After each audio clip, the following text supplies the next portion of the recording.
with me there's Dr. Max Ganado from GANADO Advocates, who are heavily involved in the legislation, the formatting, what would you call it? The legislation related. Okay, the legislation related to blockchain. So let's ask the big question, what is this blockchain all about? What is happening here is that there's been a development in technology. Now I'll explain to you what that is, which is going to change a lot of the way we do things, and it's going to provide a lot of opportunities. And the best example I can give you, which will make you understand, is the internet. When the internet hit the world, we had a sudden reaction because we created a different way of communicating, which now, 10 years later, is what it is. Now what we're seeing now is a development on that theme. Instead of a communication device, now we have a device which can store documents, which can have transactions between people, including the payment of money, and that can all be done through the internet as easily as we communicate.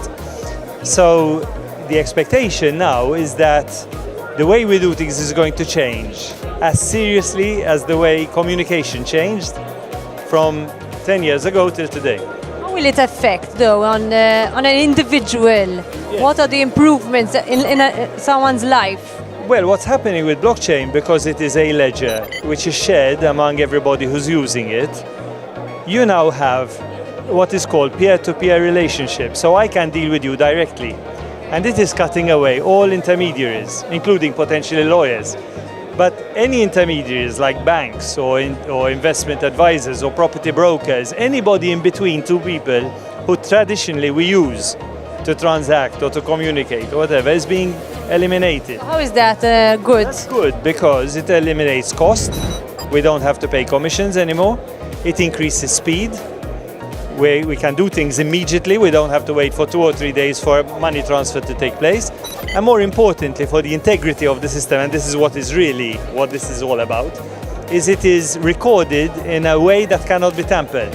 So it's safe? So it's safe, and the information can be relied upon and trusted. No, nothing can be tampered, it can't be touched. Because the system is what is called distributed ledger technology, which means that this ledger, which has the transactions between me and you, is distributed among thousands of people who are using the same system. So if you had to take the example, for instance, of Yahoo, or one of the Gmail accounts, we're all using it. Imagine the whole system is on my computer, is on yours, and is on his, and is on hers.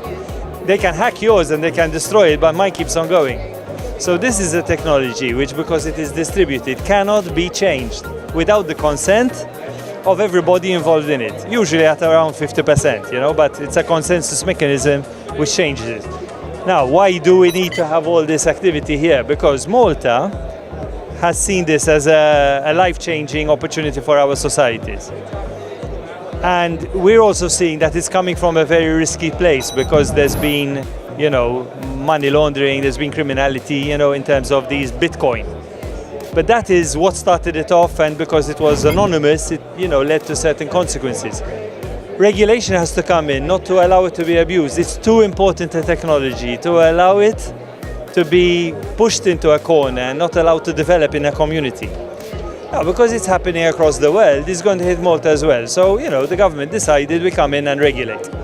Now, you can regulate in a harsh way or you can regulate in a supportive way. And the strategy we've adopted is where it touches investments and money, then we're going to regulate in a hard way because there are laws which already exist about the subject. So MFSA is going to come in with what we call a mandatory law, which is going to require licenses for anybody who is dealing with those types of assets. On the other hand, in order to make sure we don't interrupt the innovative creativity that is happening around the place, when it comes to the technology, we do not regulate in a harsh way, but we invite people to approach the regulator and voluntarily subject themselves to regulation. And that means that what you're doing is you're setting a standard for this type of technology, which you are going to encourage people to move to. So what our regulation law says now, and that's the Malta Digital Innovation Authority, says, submit to us the technology. Will you appoint a technical person who is a systems auditor, and he will test it. and check that it does what it does, so that a user, a member of the public, doesn't suddenly put their assets on it and they disappear. And every single user can see every single transaction taking place on it. Now, at the moment, and it will remain like that because of certain privacy issues, there are cryptographic keys and there are security measures to ensure that people don't steal each other's money and each other's assets. And even that technology has to be checked, because if you assume that your assets are protected, you want to be sure that it's checked. If you do that, you get a certification. Now, the logic that's applying here is that if you encourage people to move to higher standards and Malta gives them a certification, they've got more credibility in the market, and it will then work. Excellent. And GANADO has been involved? Well, we saw the potential of this because we're working a lot in the financial services industry, which is all intermediated. So all our clients are intermediaries, and we could see immediately the risk and the context, but as we looked more and more at it, we started seeing the potential good that can come out of it. So then we set up a team across practically all the departments of the firm, because this is going to hit everyone. It's going to hit education, health, voluntary organizations, government, even government, the way government acts. It's going to hit banks, it's going to hit investment firms, it's going to hit shipping and aviation, everything we do. So, we thought we'd choose a lawyer from each group, and we started studying the issue, and then eventually we proposed with some other people in the industry that government actually intervenes and starts regulating and encouraging the industry to move to a certain direction. Now, what was the sensitivity of that? No other country was doing it in the same way. So we came out with a strategy which was fairly unique. And when we came out with it, we came out as one of the first countries. I mean, there are others. There's Gibraltar, there's Estonia, now there's France, and then there's many countries all studying it. Because we're small, and because people in the industry could come together and we could all work together, we actually were able to produce something fairly fast. And as soon as we did that, everybody saw the logic and the creativity and the innovation in our approach and subscribed to it. So when the government organized this event, and they launched it across the world with the collaboration of industry, because people were all marketing it, it actually struck a chord, which you can see and feel with literally the thousands of people all communicating and working around it, which is very, very exciting. Last question, 10 years' time, let's say 5 years' time, what are we looking at? Yeah, well, actually, the way technology is working, the prediction is that in 5 years' time we'll be in the same place that the internet took 10 years to develop. So the expectation is that in 5 years' time we're going to have this technology which is going to become embedded in our phones. And we're going to be using it without even knowing.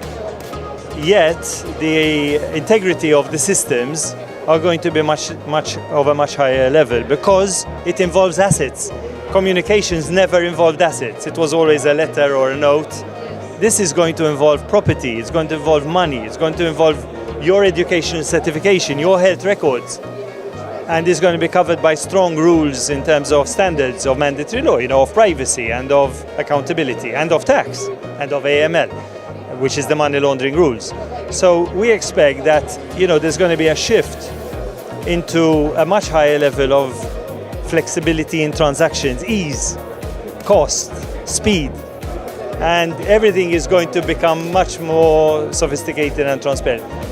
So we're going to have a shift from information which is exploited by the likes of Facebook, where they're using your information because they're reading what you're doing, to you having your information in a very secure platform. And when you go to do something with a bank, you provide that information as a block, which has also been verified by third parties as being authentic. So, it's a world-changing event. And people haven't yet quite understood what's happening, but slowly they are going to start realizing, because the benefits will start emerging. We're still early stage.